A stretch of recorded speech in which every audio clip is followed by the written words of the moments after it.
Come on. Okay.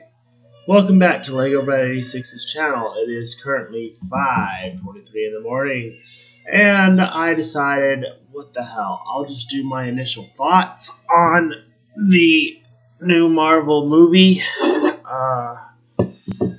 It is November the 7th, 3 days after the movie released. I saw it on opening day. I decided that I was going to wait a couple days, let it stew in my mind for a bit, and then do a full-on review. By the way, I'm just drinking a root beer just to keep me awake. No issues there. Okay, now,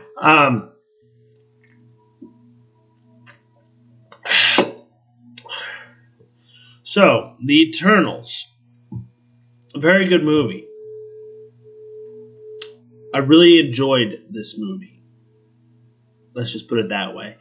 My friends who I saw it with, I had 4 of them from base that saw it with me. They all enjoyed it. Why did the critics not enjoy it? Number one, I believe the critics did not enjoy it, number one, because based off of how it was cut. I will admit that some of the flashbacks took me out of the movie for at least a couple minutes.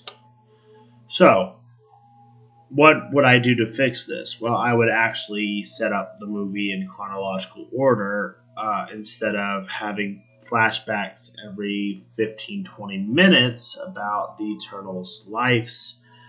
I would actually start from beginning to end, and about the midway point, start the modern day stuff, because that's about half the movie right there is the cutscenes. So, or the flashbacks. So you take the flashbacks, you put them at the beginning of the movie, then you don't have flashbacks, then you don't have anything to take you out of said movie. You learn everything you need about each character expositionally without having to go back and see what the future may hold. So in a way, you've got a lot of expositional stuff that happens before you meet each character again in the future or in the present moment. And so in a way, I would express that if you were going to do the movie properly, you'd have to have the timeline be starting from the beginning, as it says at the beginning, all the way to modern day. Not just modern, in the beginning, 5 minutes, modern day, after the Marvel cutscene of the title cards, and then back and forth throughout the entirety of the movie. I would have preferred to have seen it all in a linear sense. They are Eternals. They are immortal. They can't die. Therefore, it is possible that they would know all of our secret histories. Well, why wasn't any of that stuff shown? Yeah, okay. And then we've got references to the other movies about the Avengers and other such things.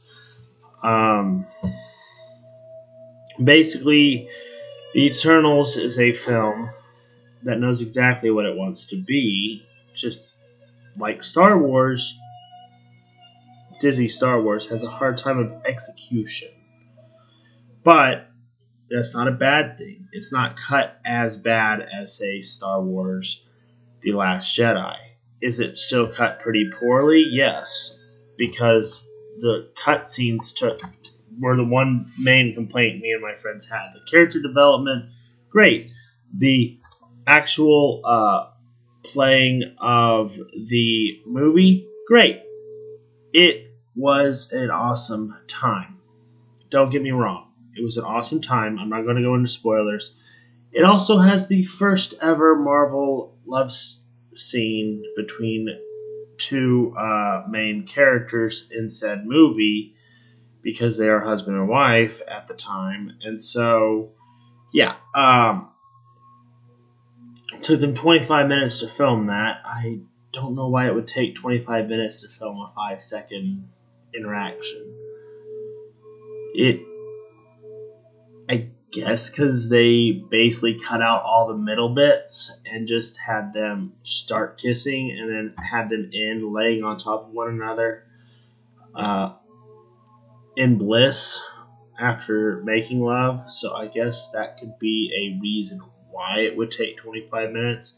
Either that or there is an extended cut that has the full on sexy bits on show because this director's just weird, I guess. I don't know. It's a female director, so, you know, I don't know. Considering some of the horror stories I've heard at boot camp from the female divisions, I'm not quite sure about the sanity of wanting 25 minutes of passion on screen. But yeah, that was the weirdest fact I learned after I saw the movie. And it's pretty early on too that it's only 30 seconds, maybe a minute, and it took them 25 minutes to film the actual scene. So yeah, apparently there's a weird section of the movie that was just cut. Anyway,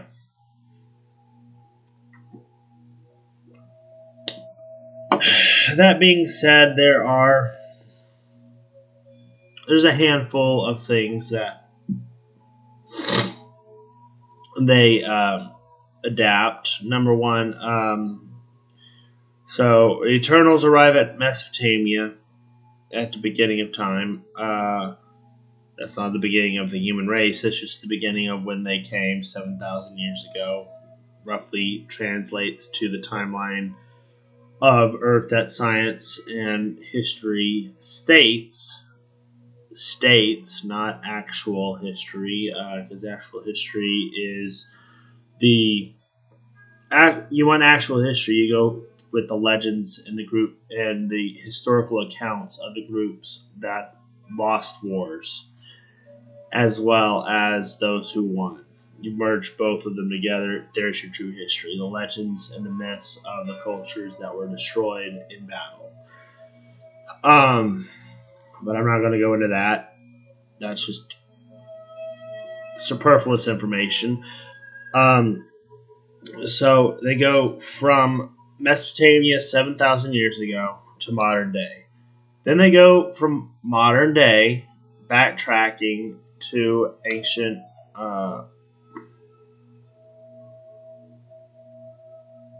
I forget if it's ancient Rome or Chichen Itza. Either way, they are all appearing from somewhere in the future. One's a speedster, which is just as fast as me with CG without.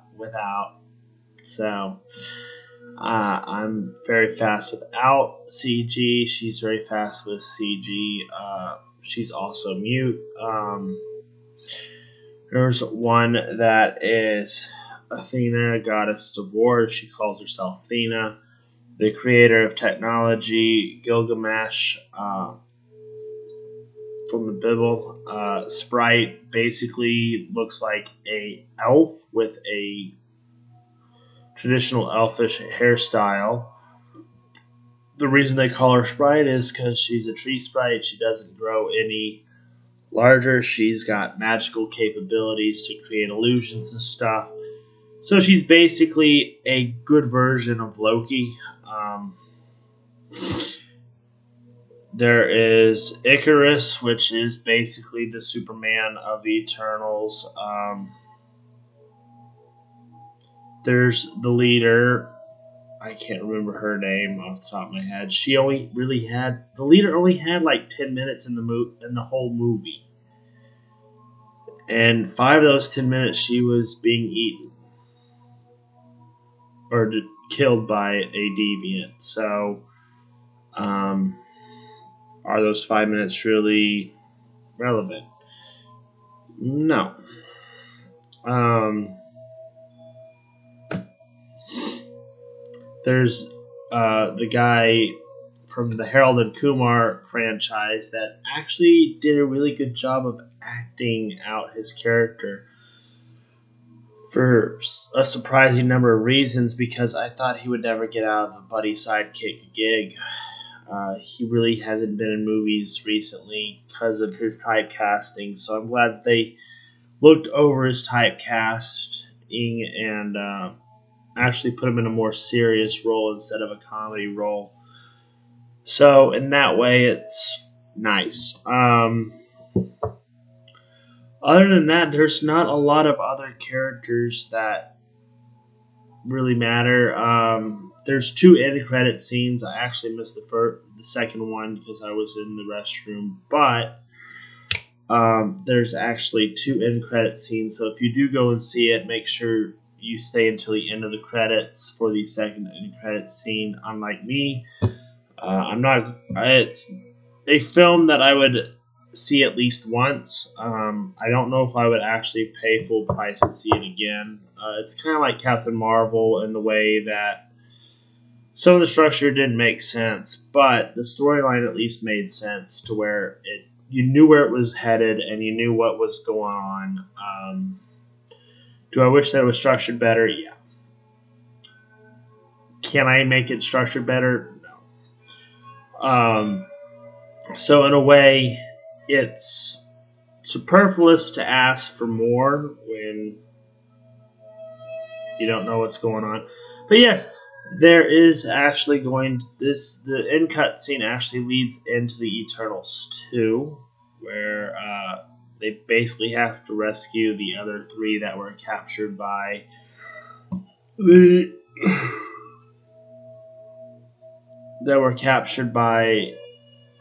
whoever at the end of the movie. I'm not going to go into too much detail.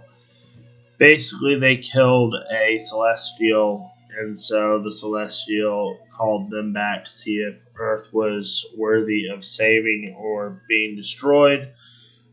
Basically, for mental reprogramming, I would guess.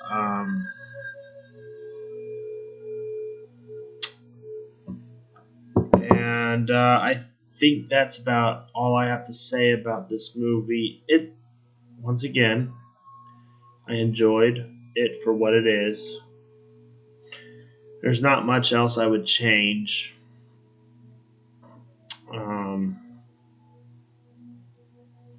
Yeah. Every single character has a very good character arc in the film.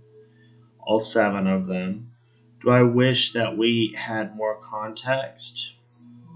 Yeah. But I mean, you've got the entire comic book franchise from the 80s, which this Eternals group was based off of. So, I mean, is it difficult to get the information? No. Is it difficult to get where you need to go? Yeah. But at the end of the day, it was a lot more fun to watch this movie with somebody than by myself. Like, I would not have seen this movie based off the reviews if it was by myself. But I'm glad I gave it a shot. It was a good movie. That's all I got to say about them apples. Please do like, comment, subscribe, and I will see you in the next video. Sorry if it seemed like I was rambling. I'm trying not to give too many spoilers away because there are some people that are in my class that are going to be watching this video this week before they see the movie when it's payday on the 10th.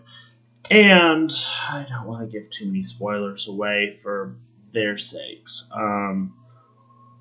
I don't know if I will do a spoiler review or not, because I'm not planning on seeing this one again. I don't even know if I'm going to see Clifford the Red Dog next week. It's just, to me, there's a lot of weird movies that are coming out. It seems like Hollywood has really lost their way, and there's only so much I can do about it because I don't control Hollywood. But please do like, comment, subscribe, and peace to peace. Goodbye. Iron Man signing out.